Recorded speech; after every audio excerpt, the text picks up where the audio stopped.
大王，趁热喝了吧。太医令说，大王在草原被毒虫咬了，一直没有好好的调养诊治，老这么拖着，就给耽误了。太医若不常说些吓人的话，又怎能从寡人这儿拿到俸禄？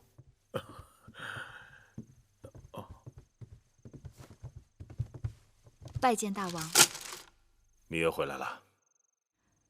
听说大王亲自将大公主送出咸阳百里之外，刚刚回宫。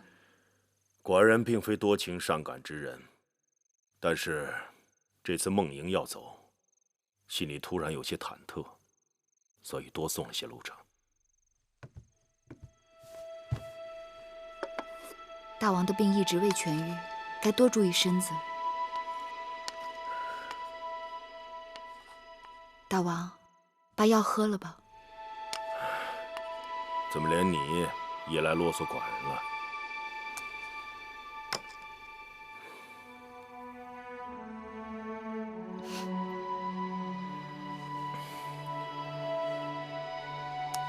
多谢大王。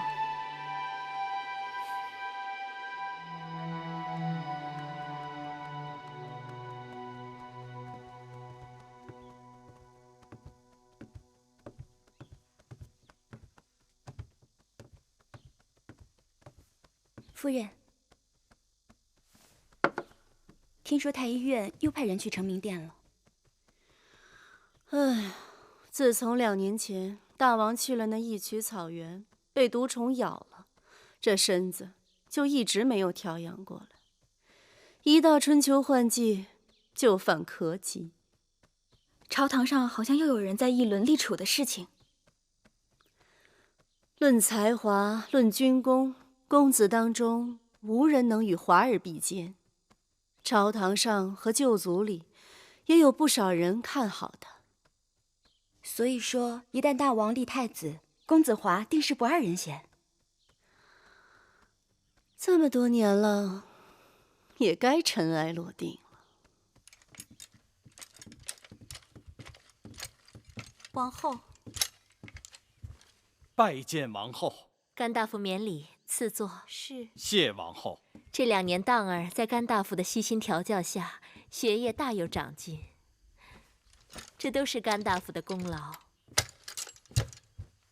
王后过奖，公子天生是运筹帷幄的战将奇才，将来必定能够成就秦国的雄图霸业。论感恩，该是微臣拜谢王后。甘茂在外闯荡多年，无法在双亲面前尽孝。昨日收到家书，说留在楚国的老母亲多次得到楚国王宫里的照应。甘茂肝脑涂地，无以回报。甘大夫太见外了，快请起。我们都是楚国人，自己人关照自己人，那是应当的。前不久，大王还向我问起荡儿的功课，我说荡儿十分用心，在甘大夫和初离子的调教下，已经读过《大夫仲2篇》，李子10篇，《楚兵法》7篇，正要研读《魏公子》21篇。看大王的意思，像是要考一考荡儿。既然如此，我等该早做准备。大王一向重视公子，否则怎么会这么关心公子的功课？这看重是一回事，立储又是另一回事。大王不也一直看重公子华，也曾打算立他为储君吗？那时大王没有嫡子，先王后与魏夫人有关系特殊。那都是旧话了。眼下大王有了公子荡这个真正的嫡子，公子华怎么可能与公子荡相提并论呢？更何况，微臣也向初离子提起过公子荡，初离子也曾在微臣面前狠狠地夸了公子一番，说公子龙居凤雏，天生王者。想来想去，这事还是要由初离子出面才好。尽管秦国有兄终弟及的旧例，但我看他对王位并没有觊觎之心。如今他既是左相，又是大奉常，应当由他帮我去向大王陈情。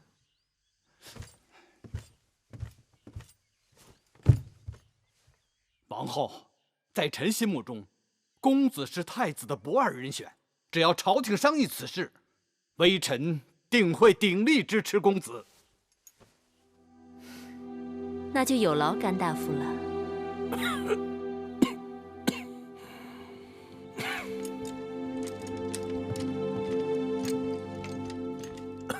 大王，楚离子来了。臣拜见大王。看你的神情，有何紧急军务？并无急事，业务军。可你眉头紧蹙，难道是有什么其他心思？臣思量了几日，以为这要说的事情的确要紧。坐。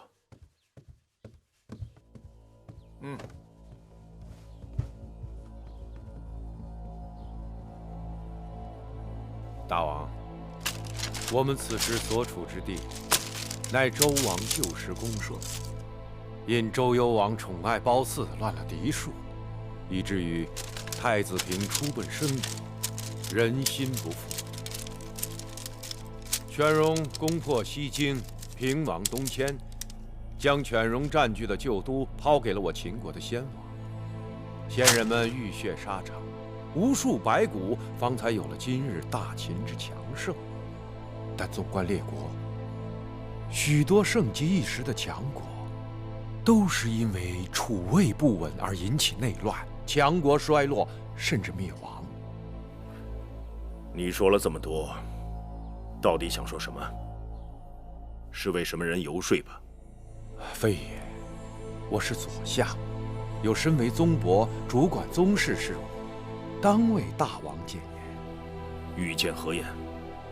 大王，王后有嫡子，大王却迟迟不立太子，这是为什么？你还记得商君吗？你还记得我因与商君意见相左，差点失去了太子之位吗？而祖父献公年幼时就被立为太子，又遇上了什么事？大王，我若不是早早被立为太子，就不会被身边的人推出来，作为商君变法之政的对头，逼得父王在储君和重臣之间做选择。若祖父献公不是早早被立为太子，也不至于被逼流亡异国，整整29年。臣弟惭愧。太子之位从来都是别人的靶子，大政之事，家国存亡就在寸缕举措之间，无论内外，搏杀残酷。天无二日，国无二主。太子之位太早确立，就等于在国中又立一主，容易让心怀意念者聚集到另一面旗帜之下。臣弟明白了，大王迟迟不立太子，就是不想让心怀意念者有机可乘。当儿是寡人嫡长子，天生勇武果敢。秦国历代选择储君，都以勇敢果决为首要。楚离子，你是否觉得他更合适？或许将来有一日，能为我大秦征战沙场，以武扬威。臣惶恐。大王英明，公子当好武，力大无比。若再过几年，如有机会随臣征战沙场，定能成就大王心愿。看来王后请你教导当儿，也不是没有道理的。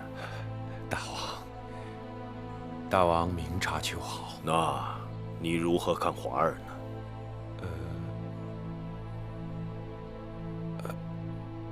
按说公子华是大王的长子，好学上进，又多有军功，是个可塑之才。只是他的生母和其魏国背景，恐怕对他有所拖累。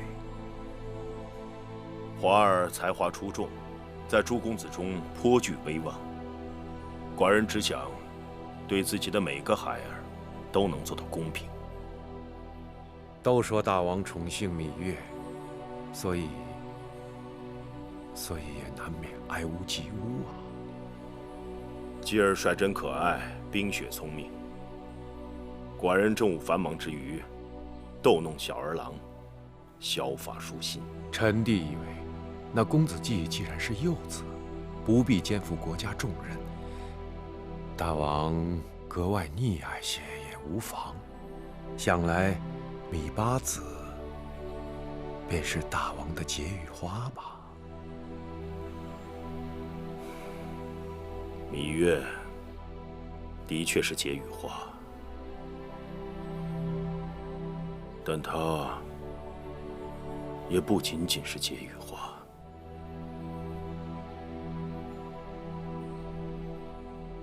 你到底在担心什么？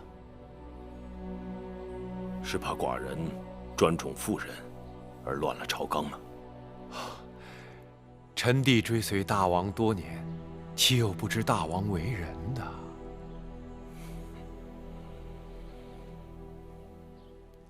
我们都走这儿。咱们想出来啊！嘿，把小人拿过来，给我看看！快跑！公子，别跑！站住！公子站住！别跑！怎么办？再跑打死你们！站住！小心点，公子！还要跑！小心点，公子！再跑打死你们！别跑！快点跑！别跑！快跑！打死你们！快跑！别跑！慢点呀，公子！我看！看！快点！你们快给我站住！给我站住！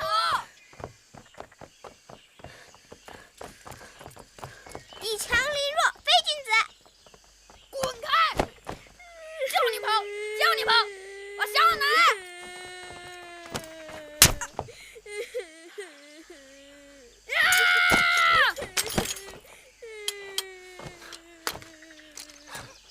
你是谁？竟敢对我无礼！我是谁？我是你哥哥，你欺负弟弟，我替父王管教管教你。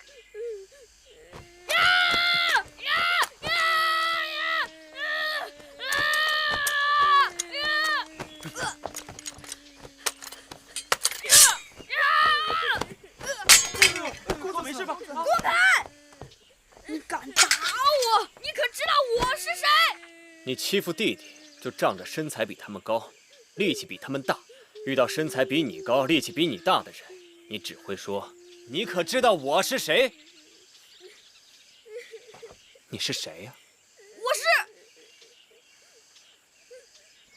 你给我等着，总有一天我会亲手把你打趴下，叫你跪着向我求饶。好，这句话倒像个好汉。那我就等你长大，练好本事，来找我打架。公子，姐，滚开！给我滚开！都给我滚开！公子，快跟上啊！公子。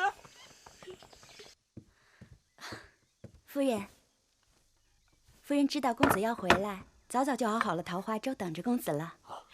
春吃鲜花，夏吃果，秋食野菌，冬喝汤。你在军中辛苦了，春天喝点桃花粥是最活血养颜的。母亲为孩儿太操心了。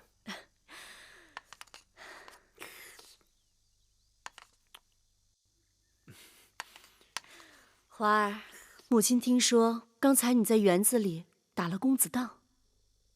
哦，他以大欺小，应给他点教训。何必管那闲事儿？得罪了王后啊！啊，既然已经得罪了，就得罪了吧。反正芈月眼下才是大王面前的红人。母亲，华儿只是看着不公才出手的，并非想讨好任何人。华儿向来最懂事儿了。快，趁热喝了吧。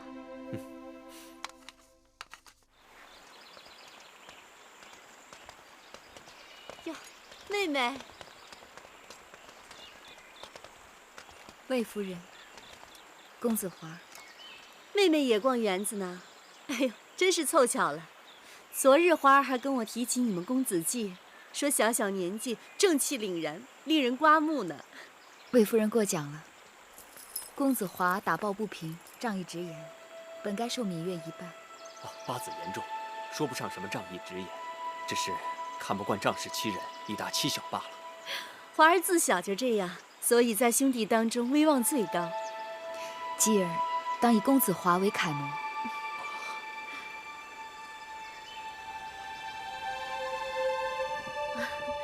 妹妹可算来了，我特地派人叫妹妹过来。姐姐，快过来。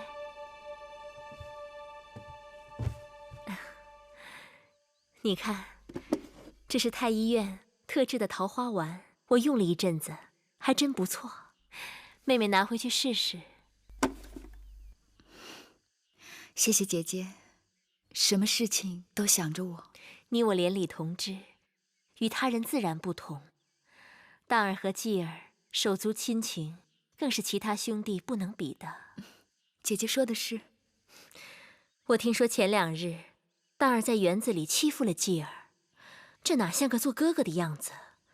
为此事，我已经责骂过他了。小孩子家不知轻重，等大儿长大了，懂事了就好了。我是怕妹妹因为此事与姐姐生分了，更怕继儿受人挑唆，与当儿从此疏离。不会，牙齿有时还免不了会咬到舌头呢。我就知道妹妹识得大体，顾得大局，他人再用手段也是枉费心机。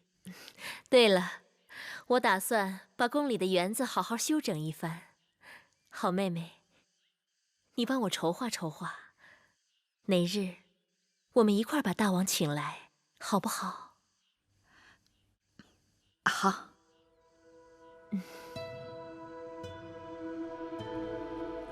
大王整日忙于政务，臣妾想把这园子整治一下。平日里姐妹们可以寄情于山水，大王闲暇时也可以来这园子里散散心。难怪你今日一定要寡人来花园，原来你们都商量好了。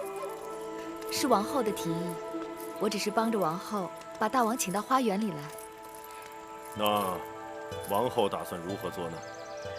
臣妾已和众姐妹们商量过了，群策驱群力，倒真是有了些好主意。说来听听。臣妾想在那一边再开一个大一点的池塘，这个园子里有山有树有花，唯独缺的就是活水。山的那一边有一个湖，不妨开一个暗渠，把这活水引到大的池塘里，活水徘徊过大池塘，再返回湖泊。其实啊，这也是魏良人的心思。大王，前代贤君历来以山水之道治国，坎为水，艮为山，兑为泽，而这3个卦爻又都意味着卦德。有水滋润，万物则盛。大王的园子虽好，但缺水总是一件憾事。润万物者，莫润乎水；中万物使万物者，莫胜乎艮。臣妾只是想让大王的园子锦上添花。说得好，水见存，习坎。君子以常德行，习教事。安排人手，马上去做吧。是。大王，臣妾想把那大池塘就开在山那边的山丘下。好，过去看看。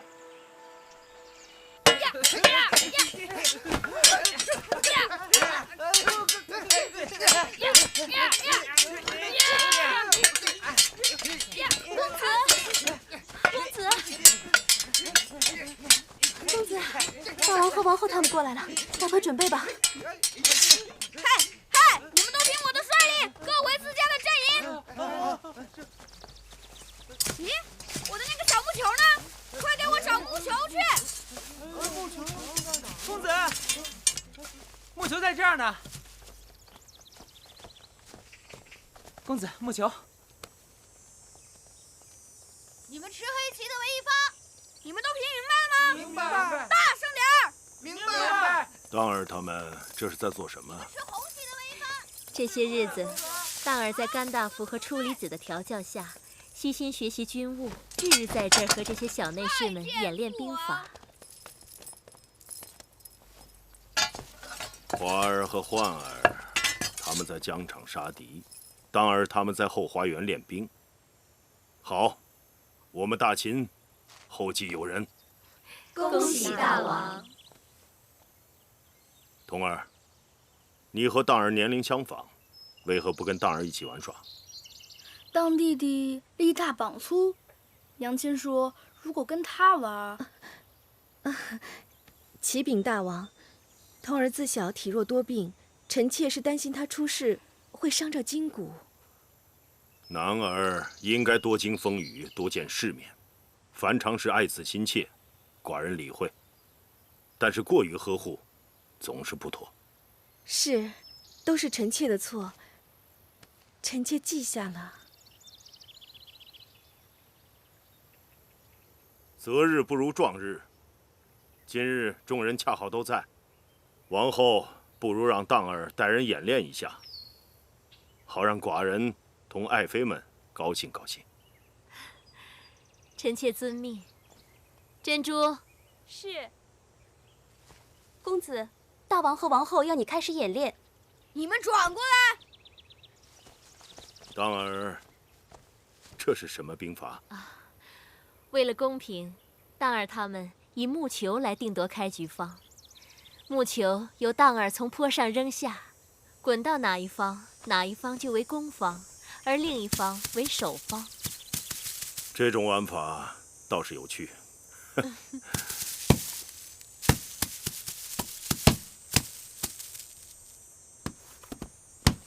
这木球没有滚下山坡，这算什么？什么都不算吧，这个。这是怎么回事啊？那就重来一次吗？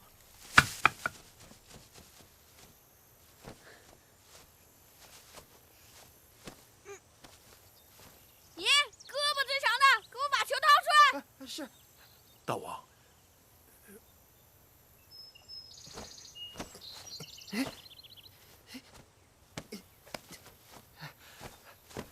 公子够不到啊！废物！说点事儿你都做不到，给我滚开！哎，你过来！当儿身上戾气太重。你们都给我过来！用劲把它挖出来，快点！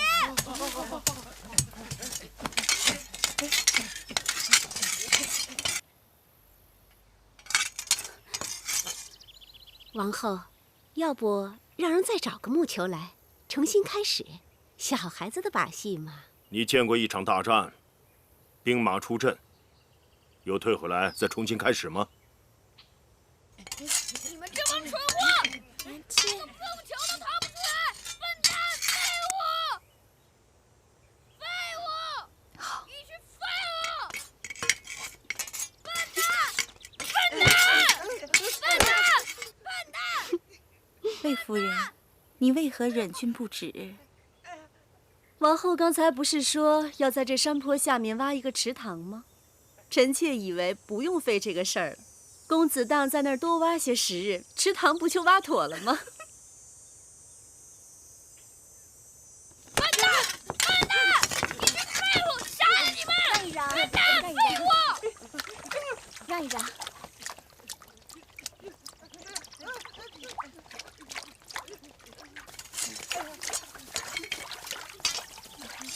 让一让，干哥哥，干哥哥，我来帮你。走开！我不需要你帮。当儿，既然继儿有了主意，你暂且让开。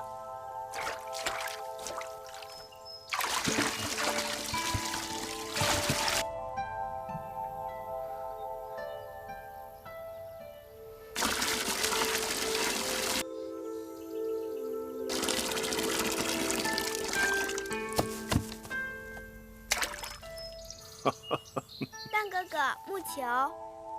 我不要！我不要！吉儿，到父王这里来。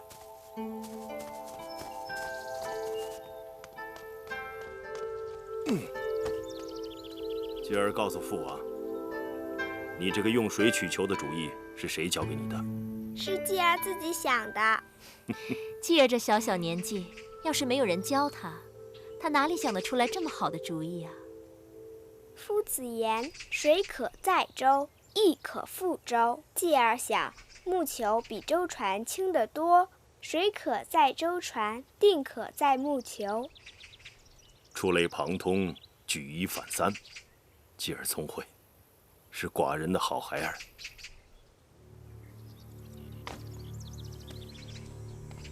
芈月，你这个当娘亲的，教孩儿教得很好。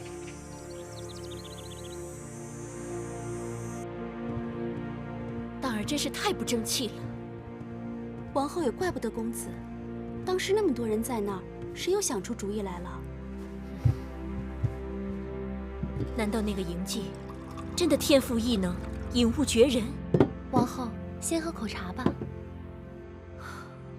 今日之事，王后不必过于烦恼。那个嬴稷才6岁，只能算是他运气好，让他给碰上罢了。先不说那木球，当儿当众随意打人，已让大王很不欢喜。平日咱们公子性子好着呢，那也是一时气急。早知如此，又是何苦？于甘大夫筹划多日，全为他人做嫁衣裳。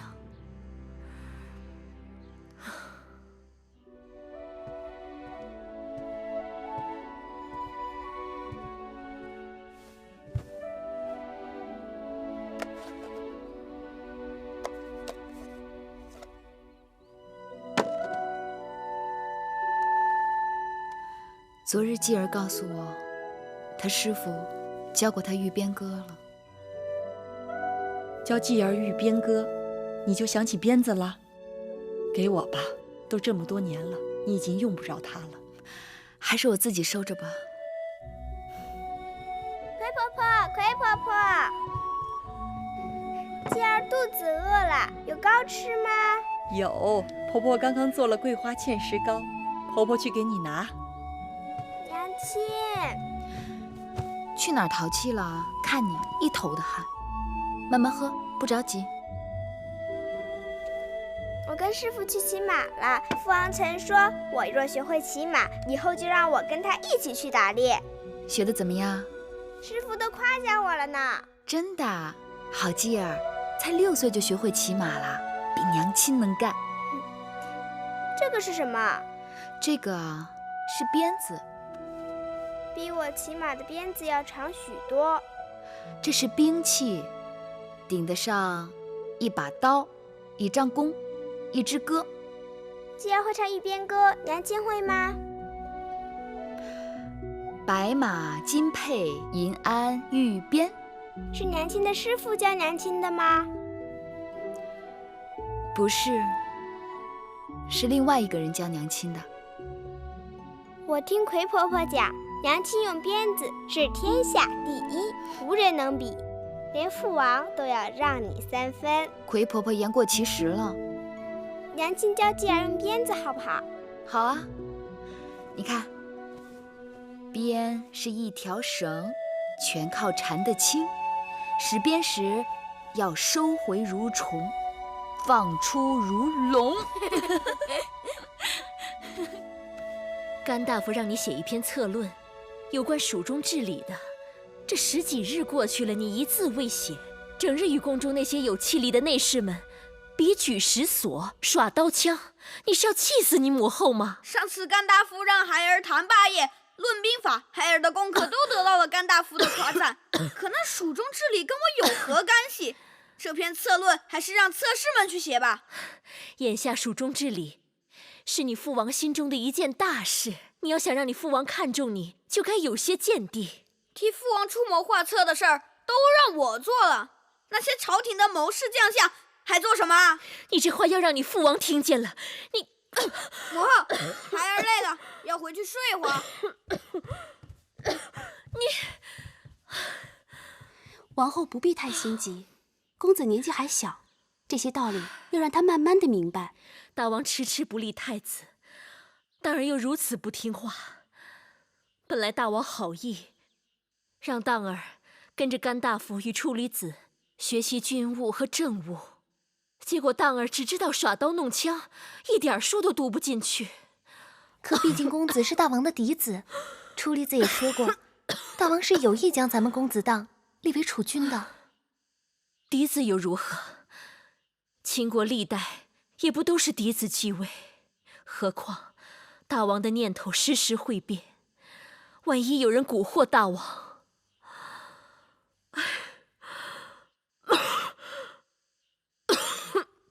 王后又头痛了，我去请太医。去把那女医治找来，或许她能有法子。是。八子，妹妹来了。王后，听说王后有疾，妹妹特来看望。也就是个老毛病，还劳烦妹妹来探望。去，把我屋里那盒子拿来。是。妹妹，过来。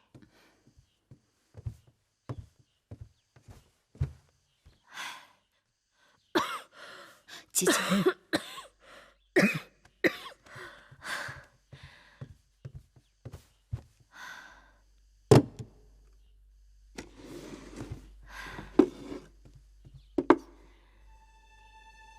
这是当年王兄给我的一块独山玉，妹妹帮姐姐看看，这玉成色如何？独山玉素来以色泽多彩而闻名，三朝以来都是王室所爱。姐姐这块玉璧，晶莹剔透，色作芙蓉，实是不可多见。既然妹妹也说成色不错，那姐姐就将这玉转赠给你。姐姐这块玉太好了，给妹妹就糟蹋了。姐姐知道，妹妹这些年跟在大王身边，见过的宝贝不计其数，但这玉也是姐姐的一片心意。人养玉3年，玉养人一生，还望妹妹不要嫌弃。那妹妹就收下了。姐姐，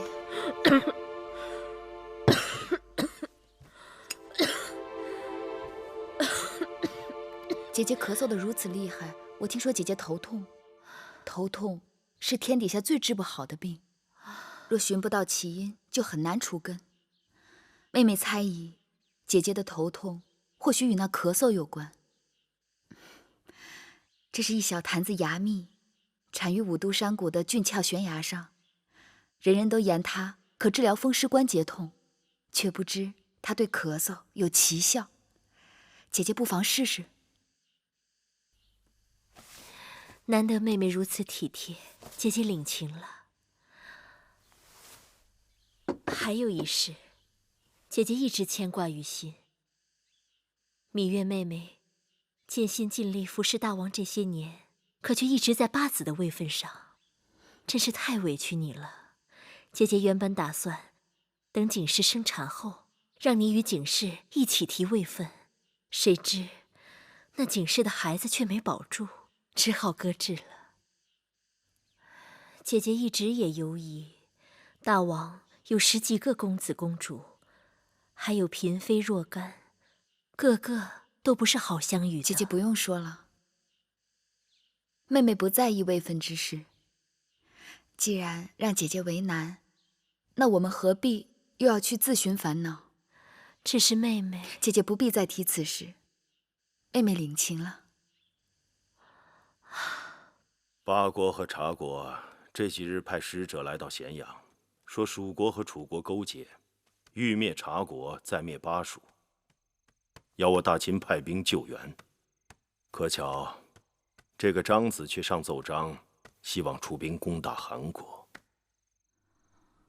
公孙衍因为兵败函谷关，被魏王驱赶出魏国。他去到韩国，却得到韩王的重用。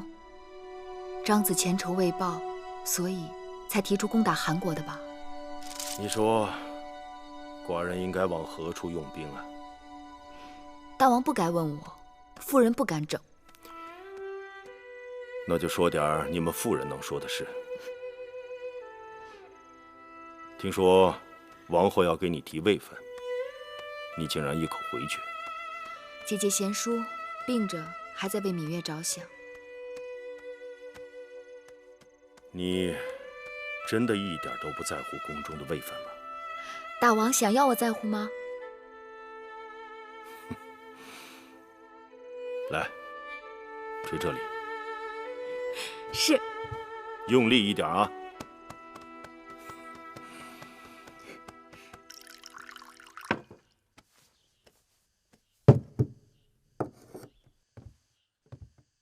智姑姑的手最为灵验，只要智姑姑一来，我的头疼定能好许多。王后是用心太过，若能释掉心头重负，头疼该会不治而愈。一会儿奴婢给你开一种内服外敷的药，或许暂且可减缓王后的痛楚。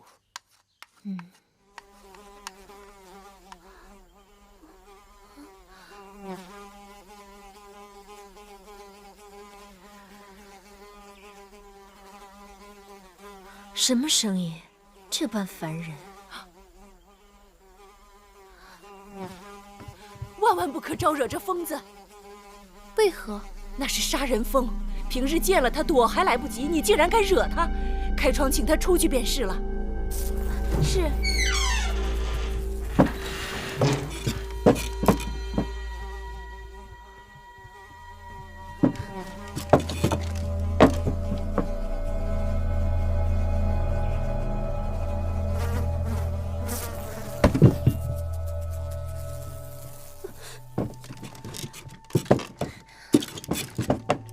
这是在说笑吧？这么小小的一只疯子，如何杀人？奴婢怎敢在王后处打诳语？这种长在山谷里的杀人疯，原本是不多见的，宫里的人恐怕从来都没有听说过。但奴婢在楚国亲眼见过，被惹怒的杀人疯，无论人处遇上便追杀，成群的杀人疯眨眼可杀死一头大水牛。难道被他蛰了？就无药可救。奴婢有个堂兄，就是招惹了杀人疯，被蛰后医治无效，过世的。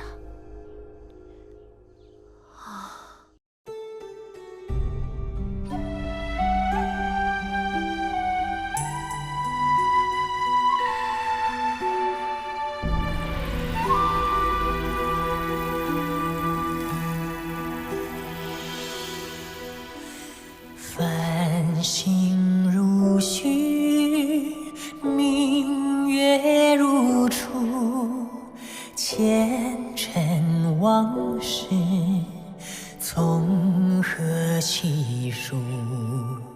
心有情丝万千言书，却剩得一缕孤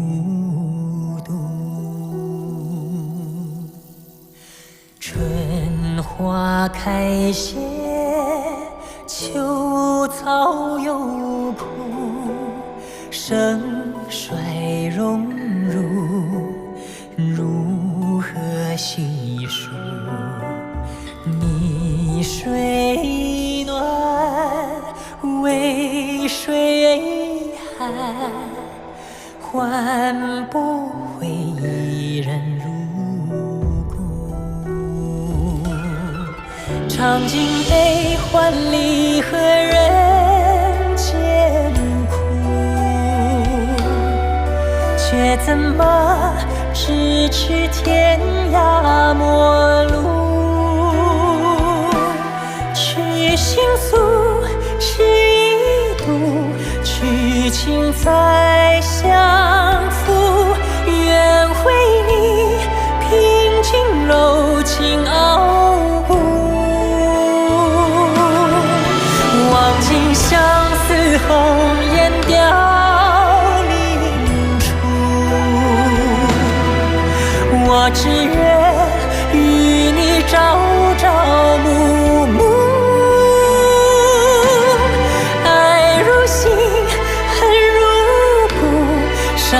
死再相负，愿为你永生永世守护，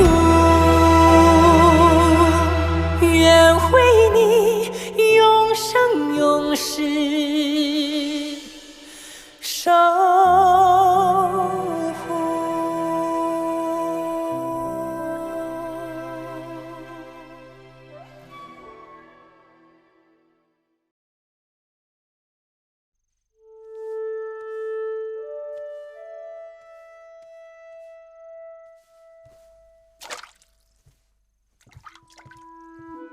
大王到。大王，臣妾失礼。你自己病成这样，还要多礼？太医和女医治为王后诊过脉了吗？诊过了，大王。看来他们不够用心，要不，王后怎么不见好呢？大王不必责怪他们，是臣妾自己的身子不争气。女医治对臣妾有几句话，臣妾思忖良久，觉得或说中正解。寡人愿闻其详。失掉心头重负，病症自然不治而愈。王后心头有何重负？当儿勇猛有余，智谋不够，且从小娇惯，是臣妾没有把他教导好，辜负了大王的殷切期望。当儿年纪还小，心性未定，王后不要过于急迫。大王越是恢宏大度，臣妾越是诚惶诚恐。臣妾有一念头，不知当说不当说。但说无妨。臣妾与芈月是亲姐妹，嬴荡与嬴稷是亲兄弟。嬴荡好武，嬴稷喜文。若是让他们两兄弟经常在一起切磋，必定相互帮衬，互帮互长。王后心思缜密，依寡人看，这主张甚好。一文一武，一文一武，正是铸造社稷重器之正道。寡人明日下旨，选荡儿和继儿的先生进宫，商讨如何共同授业之事。臣妾只是病榻之上偶尔一念，是否妥当，全凭大王拿主意。淑儿的主张没有不妥之处。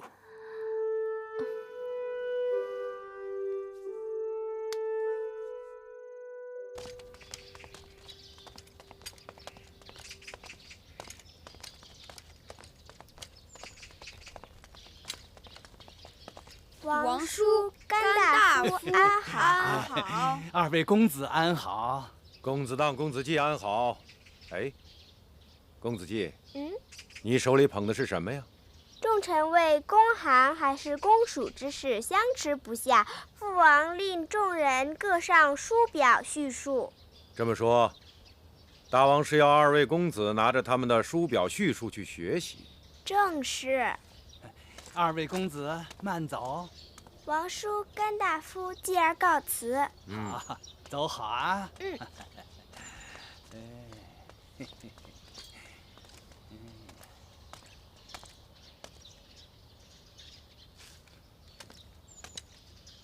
王后是想立公子荡为大秦王储，可为何又提议让公子季一同拜师学道？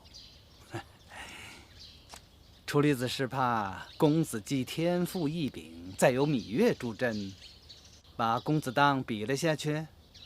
哼，你我调教公子荡数年，让一个6、7岁的小儿比下去，总是丢人。楚离子不用多虑，这宫里人们要提起此事，就说公子季是公子荡的小伴读。伴读？只有太子才有伴读。第一公子当太子之前也可以有伴读，哎，这是不是伴读并不重要，重要的是人们心中的继承事实。这计谋不像是王后的心术，倒像是出自甘大夫的手笔。楚离子过誉了。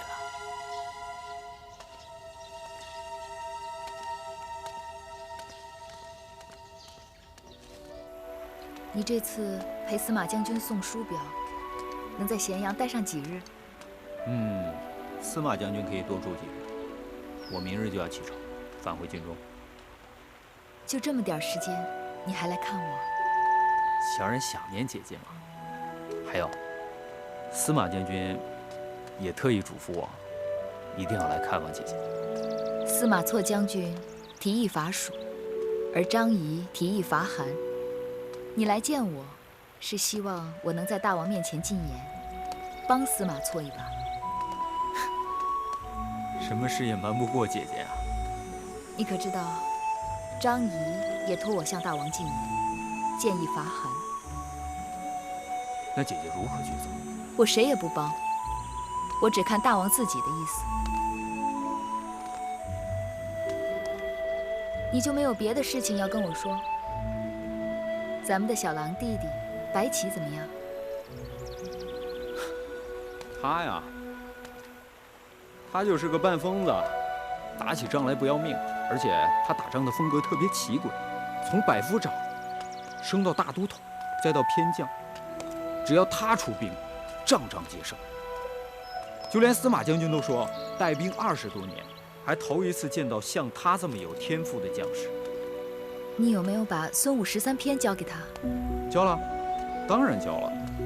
不过我觉得他好用骑兵，不落窠臼，兵法在他手里多有新意，总有一些出其不意的效果。他是个有出息的孩子，好好带他，不要过分拘着他。小人知道。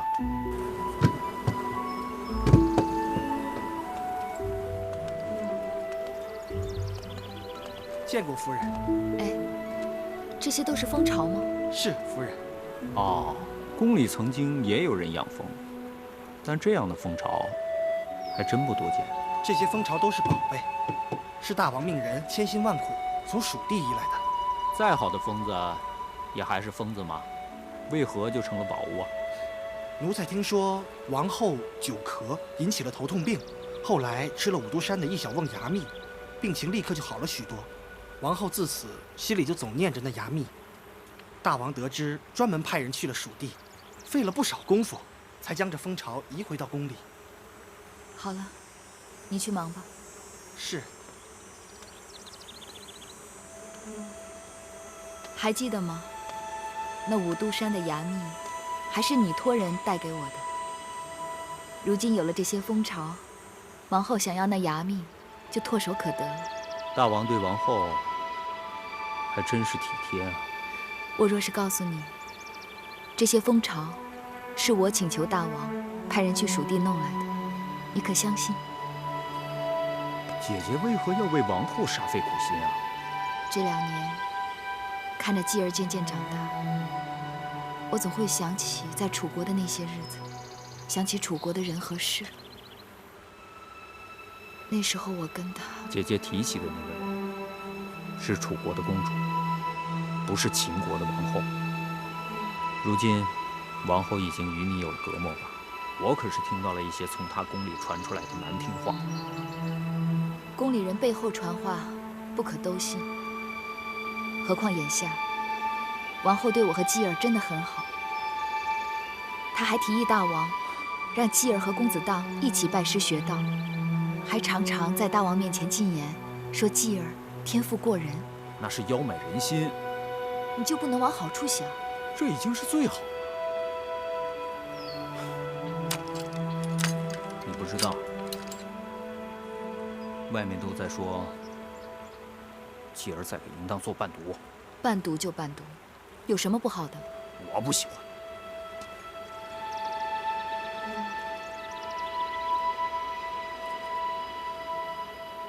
哎呀，好了，小冉千里迢迢赶回来，也不是为了招惹姐姐生气的。太阳都偏西了，我也该出宫了。走吧，姐姐送送你。朝中为伐韩还是攻蜀，已废议多日。今日寡人想听听诸位高见。众爱卿当各抒己见，畅所欲言。攻韩不易，伐蜀也不易，这事啊要从长计议才好。是啊。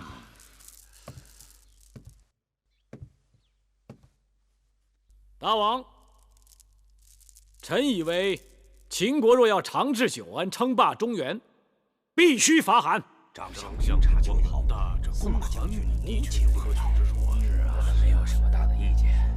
他们若意见相左，这就难办了。当日公孙衍5国联兵，就是自是奉了周天子之诏。臣以为若要杜绝此类事情再次发生，打下韩国，控制周天子当为首选。继续说。臣以为，我当与魏、楚、鲜卑结盟，让魏王发兵三川，再让楚国兵临南郑，我秦军去攻打新城、宜阳，兵临洛邑城下，逼周天子献出九鼎和玉玺，秦国方能挟天子以令天下，天下莫敢不从，遂成就帝王之大业。大王，大王，张子的主张听起来头头是道，但实施起来难上加难。如今大王或许天下疆土，当先易而后难。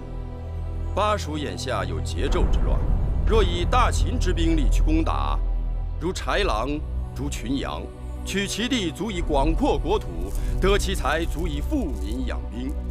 我大秦借道八国，并吞巴蜀，而天下不以为报，历尽西域而不会引起诸侯反对，是以一举而名实两副，而又有尽暴政乱之名。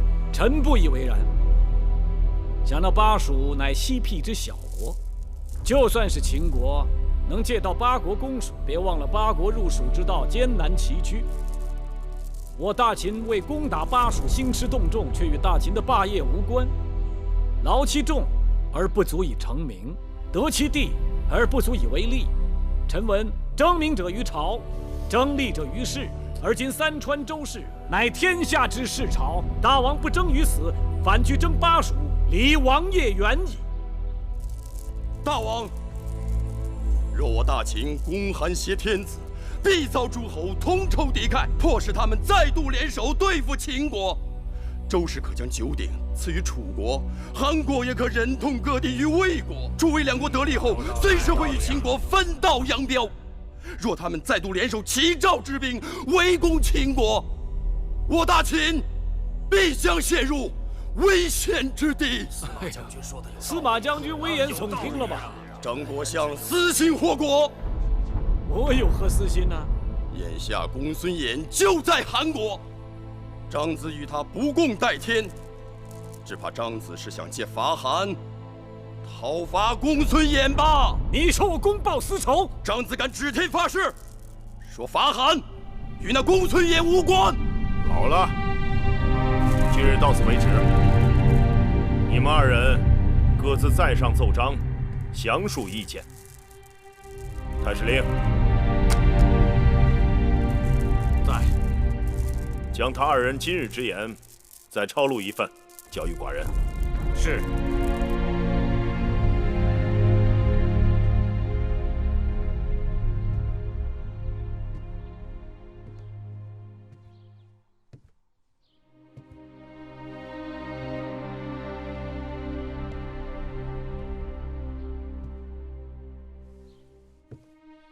当儿和继儿，此刻是否还在成名殿读书？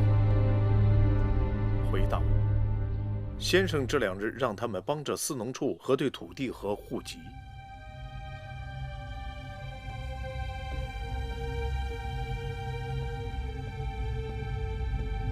继儿，父王。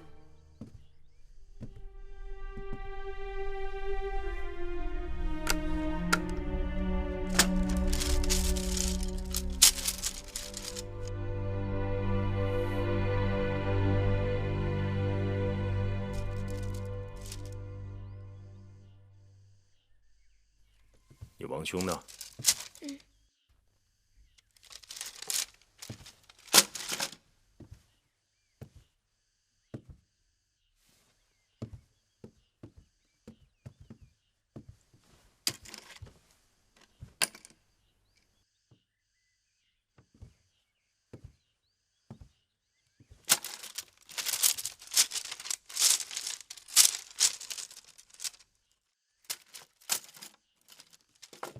公子，慢点，公子，公子，快点！拜见大王，拜见父王。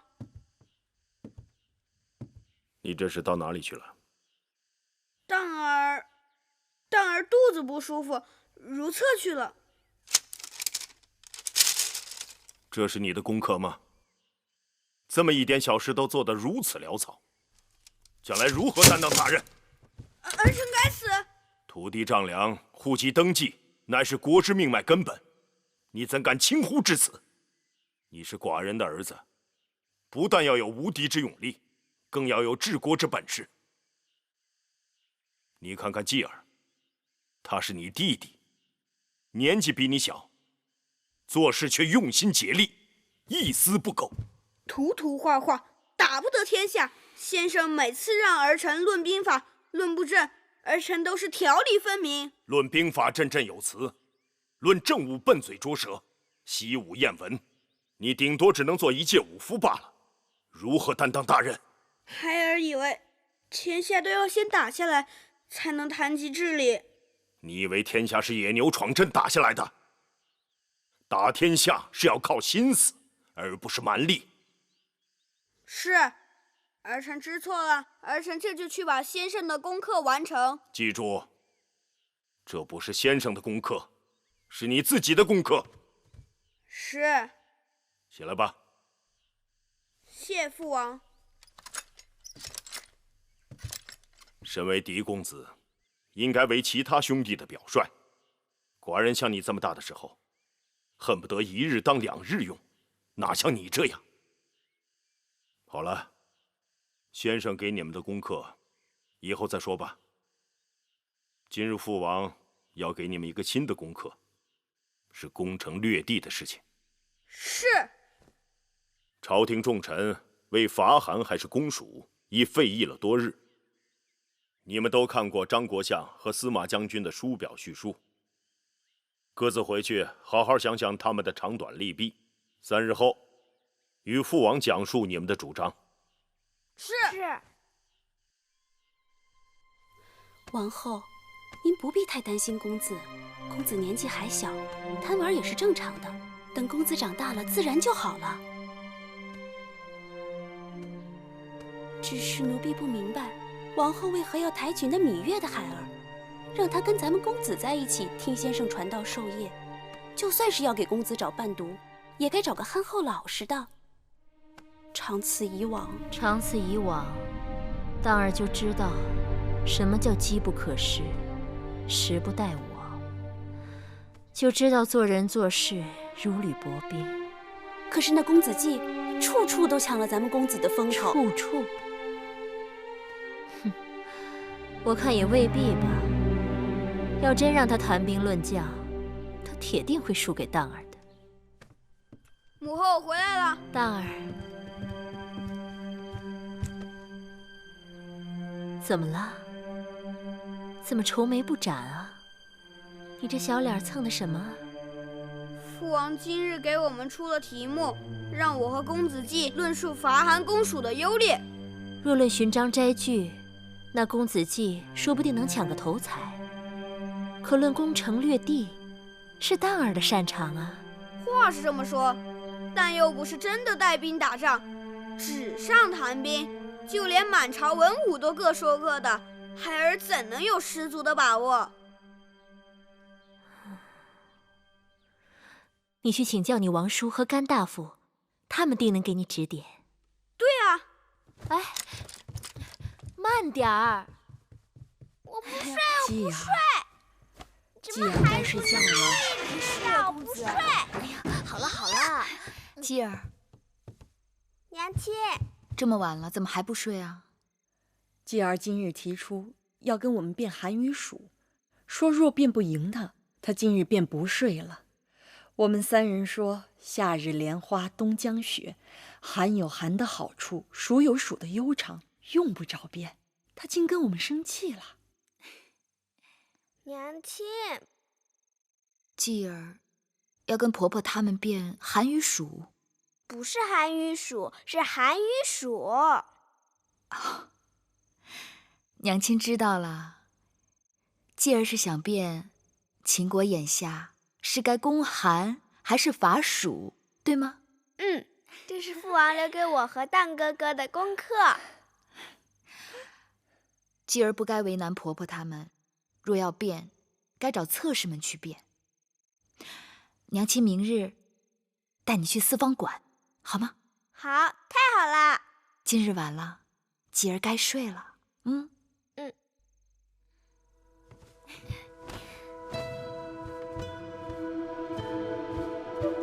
依鄙人看来，国相力主攻韩，自有他的道理。自从公孙远投奔韩国，得到韩王的赏识，他据三晋，窃周天子之名，蛊惑列国，以秦为敌，以报我大秦未能重用其之仇，报张子排己之恨。而张国相也必然是公孙衍为大敌，因此也会对三晋之地和周天子的号令耿耿于怀。可我认为，司马错将军的主张更有道理。若要强兵，必先复国；若要复国，必先扩张领土。欲行王道，必先得人心。这三者齐备，则帝王之业自然可得。鄙人看来，战事可行否，全在稳妥二字上。大王，他们都到了。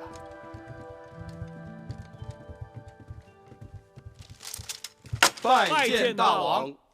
免礼。朝会上，众臣为了攻韩还是伐蜀，已争论了多日。今日寡人请你们来，是想让你们跟着看点儿新鲜的玩意儿。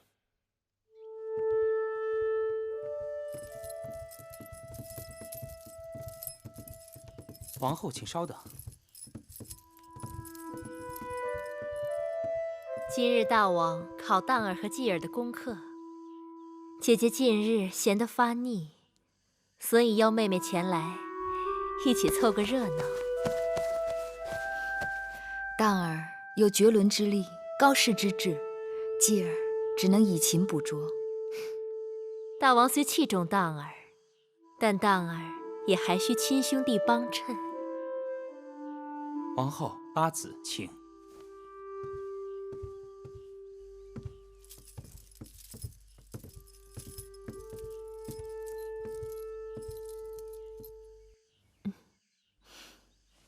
列国兴霸，我秦国若能挟羞于之战的余威攻韩国，韩国必没有余力和我们作对，占三川天险，挟天子以令诸侯，世人都可以看出此举措有利于秦国的百年大计。父王，羞于之战，秦国自己损失了数万将士。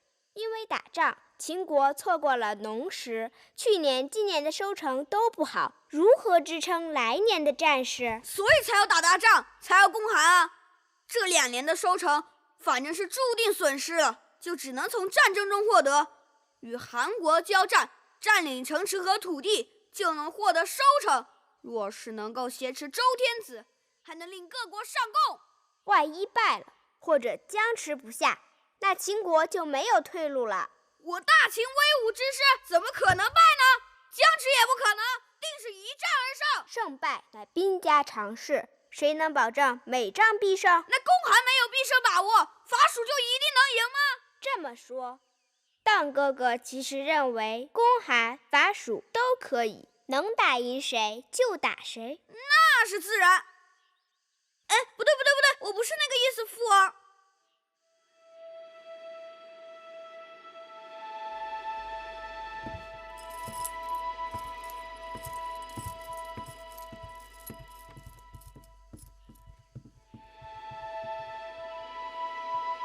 这么说，咱们公子和嬴稷变成了平手？谁知道是不是平手？你问母后和珍珠吧。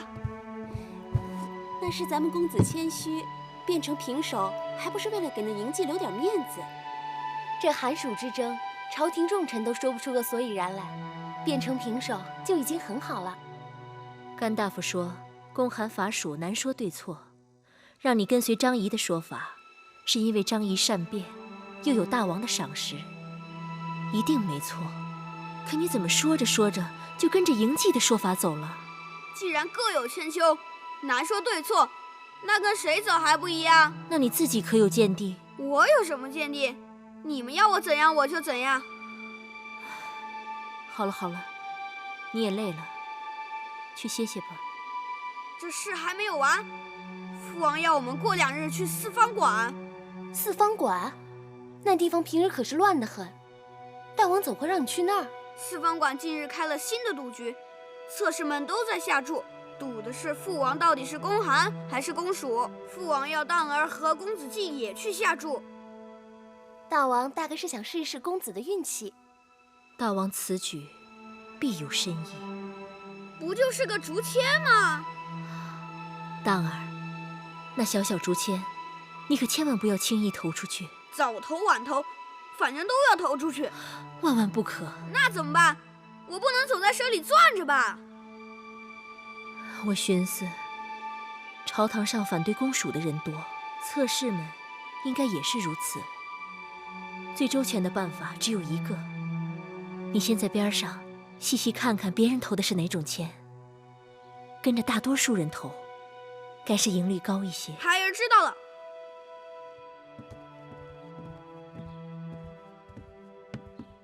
大王，八字来了。大王，时下阳光灿烂，你的脸却是阴雨绵绵。坐。大王，芈月有一事不明。何事？大王，先让荡儿和继儿对公韩还是伐蜀各抒己见，眼下又要让他们2个人去四方馆投注，这是为何？你向来百灵百力，你说是何意？大王，是想让荡儿和继儿相争吗？寡人是想看看自己孩儿的才干和天分。韩蜀之争本来是朝堂之争，可眼下这样，恐怕会弄成荡儿和继儿之争，这会引起别人的怀疑，甚至是猜忌。谁会猜忌？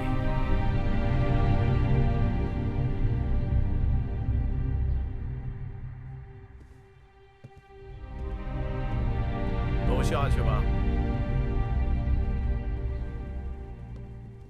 说吧，谁会猜忌？我怕会引起王后的猜忌。荡儿和继儿都是寡人的孩儿，就算他们相争，又有何不妥？况且，王后也不至于心胸如此狭窄吧？大王，荡儿是嫡公子，大王和王后都指望有一日立他为储君，继承秦国大业。是又如何？大争之势，虎争熊长，犹存劣败。无论别人怎么争，都不要拿继儿去相争。再好的刀，也是磨出来的。大王，可我不想让继儿当刀，只想他做磨刀石。芈月，寡人宠你，但你也该知分寸。求大王放继儿一马。继儿不单只是你的孩儿，也是寡人的血脉。大王，你回去吧。以后吴轩、成明殿就不要来了。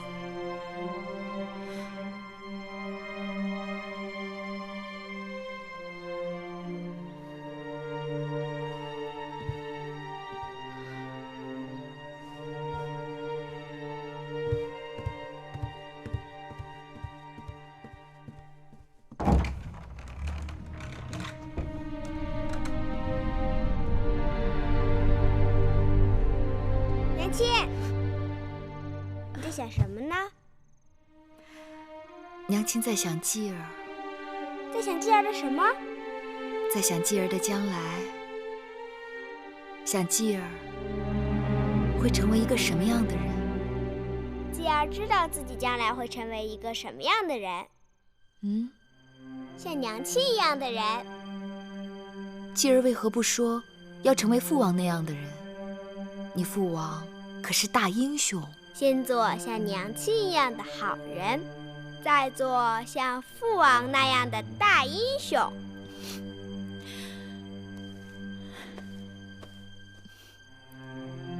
继儿说的对，首先我们要成为一个好人。将来才会成为一个大英雄。明日继儿要和荡哥哥一起去四方馆下注，娘亲有什么要嘱咐继儿的？无论别人怎样，继儿只要用自己的心去下注，就不会错。继儿知道了。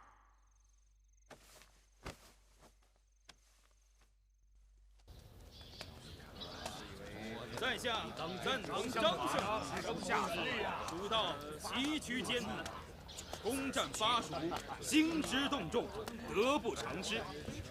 在下主张公函，这公函可以走3步棋，一会儿再聊。愿闻其详。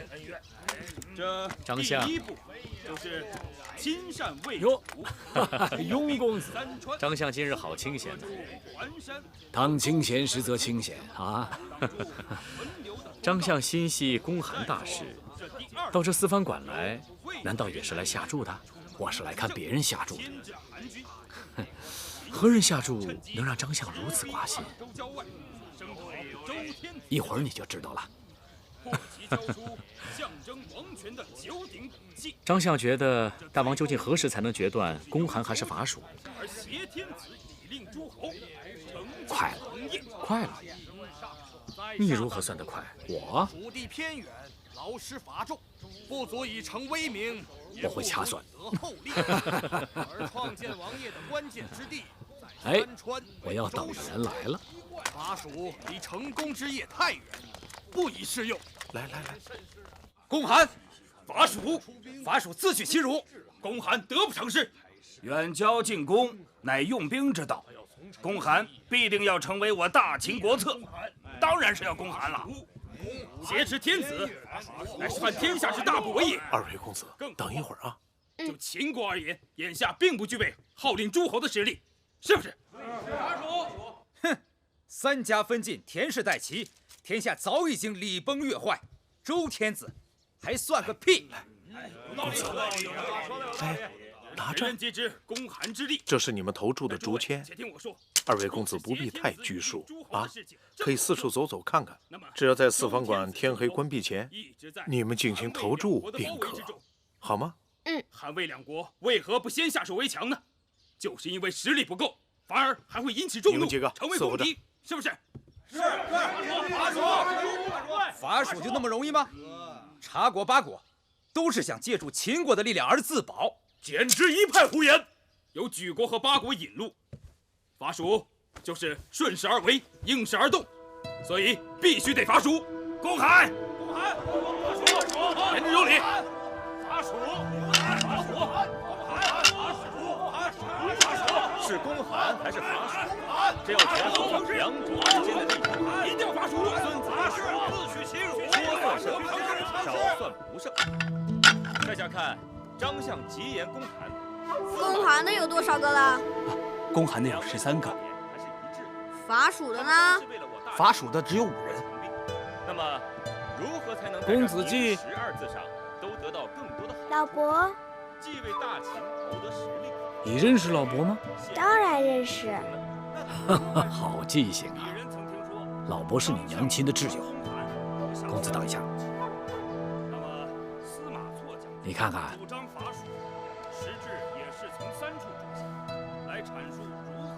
蜜豆，公子喜欢吗？那咱们俩找个地儿吃去。好，走，慢点，慢点。久战民贫，尚不具备即刻一统天下。哎，手伸出来。增强国力，这二者孰有节，纣不乱，一公一法，用兵不伤众，取其地好吃吗？可广域富民。道义上，你看这里是不是很热闹？法属，一定要法属！他们好有趣，像树上的鸟，每日从天明吵到天黑，下一日再来接着吵。这里的人就像流水一样，得志了就出去做事，不得志了就留在这里。你看叽叽喳喳的吵嘴。那老伯是得志的还是不得志的？那公子既然在这里遇见老伯，可见老伯是不得志的。老伯大器晚成。大器还晚成，哈哈哈哈！那老伯就借公子吉言，啊，你看老伯盼得志，头发都盼白了。眼下有个机会，不过要看公子肯不肯帮老伯了。你是来投注的吧？那你想好了没有？是要公函还是法属啊？没有。公子若是投注于公函，那老伯就有可能得志。哎，怎么了？这蜜豆坏了，继而不吃了。坏了？没坏啊。好啊，你是不想说了，拿蜜豆来做托词，对不对？吃了老伯的蜜豆，就不能用自己的心去下注了，不值。好，说得好，你果然是你娘亲的孩儿。无两国一贯善变，是否愿意与秦国为友？是否能够出兵？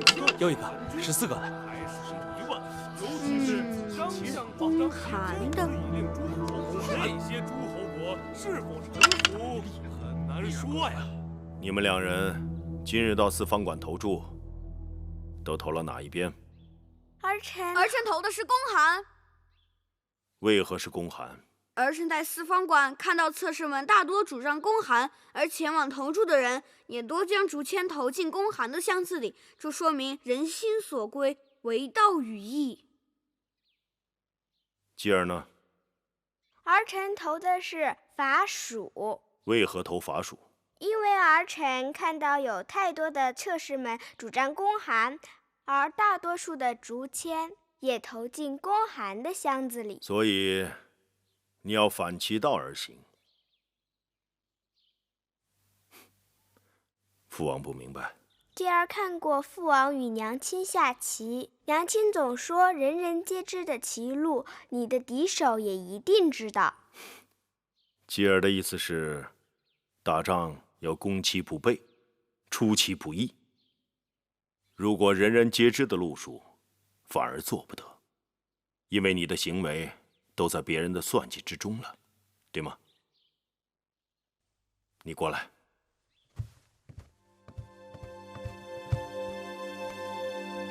你刚才说的那些话，是谁人教你的？无人教我。不是你娘亲让你这么说的吗？不是，娘亲说让我用自己的心去下注。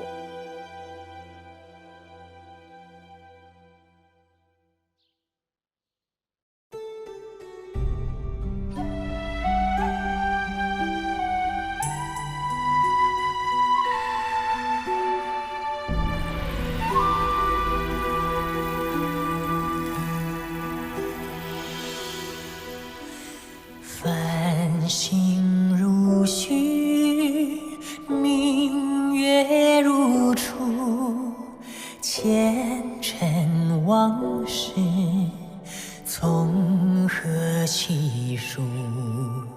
心有情丝万千言书，却剩得一缕孤独。春花开谢，秋草又枯，盛衰荣辱，如何细数？泥水暖，渭水寒，换不回一人如故。尝尽悲欢离合人间苦，却怎么咫尺天涯陌路？去倾诉是一度，去情再相负，愿